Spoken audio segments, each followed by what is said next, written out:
Homeschoolers seem to understand the Constitution compared to those who have gone to public schools. So I'm highly critical of the public school system. I praise homeschoolers, but I have to admit I went through the public school system, and so did my children. But I always thought it was a struggle to relearn or get rid of those things that were put into my brain that I thought turned out to be incorrect. So in economic policy or the understanding of the Constitution. So that is why, I have a lot of optimism, and one of them has to do with the homeschoolers. And all I have to do is look around and see if there's a contest, a spelling bee or some other geography, and I say, oh, those homeschoolers are doing pretty good. I guess they're getting a pretty good education. And since I got to know so many homeschoolers in my district, one thing that I have learned that has been wholeheartedly refuted, they always say about people that homeschool their kids, the children will be withdrawn and not be personally sociable.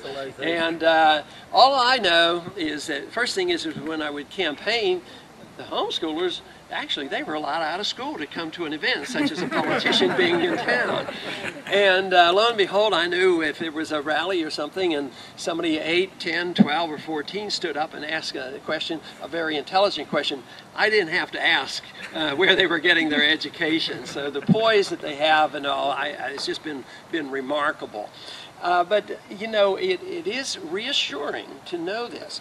And it's reassuring to know that we still have this freedom and this responsibility to our children, but we can't even take that for granted.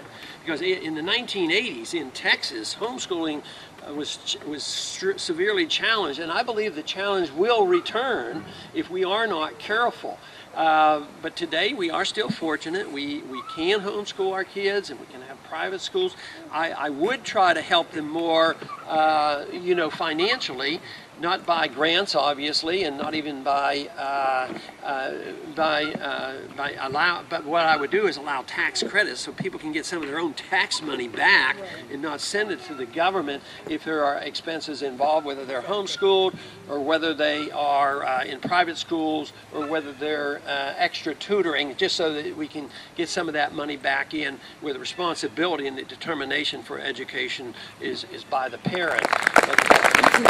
But today, I believe we do face a constitutional crisis, and that's why we need to hurry up and raise up some more kids that know something about the Constitution before it's too late. But once again, though, I think that that group of individuals who are interested in the strict interpretation of the Constitution is much larger than we ever dreamed. And when I talk to the young people coming to me on the campuses, the ones who have learned about the campaign on the internet, the ones that may not have been homeschooled, I ask them constantly, what's bringing you into the campaign? And it varies a bit, but so often it said, I like your position on the Constitution. And that to me is very encouraging.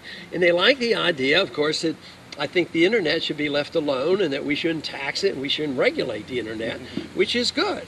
But the internet, of course, is a source of evil and monstrous things. Responsibility should be on the government to regulate the internet.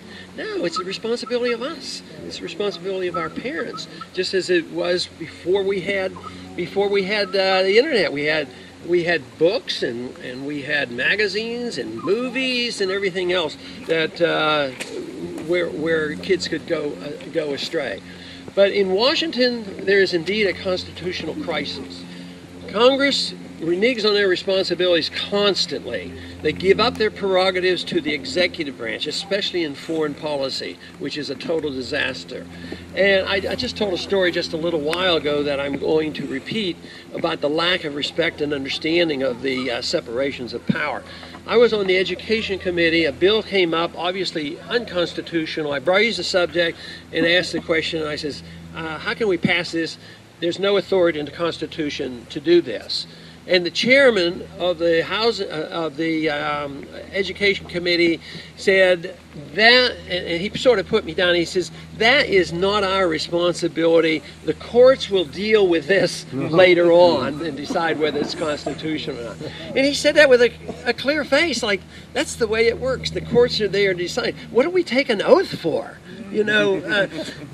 But once again, the people we have in Washington are put there by us. The people are electing them. So it's a reflection on us that we haven't done a good enough job to send only people over there that understand and hold their feet to the fire, and if they don't do it, they need to be removed. So I'd like to blame everybody in Washington, but it's still a responsibility for all of us, because we, in many ways, get the type of government that the majority wants. I can't say that people here want, because I know you don't.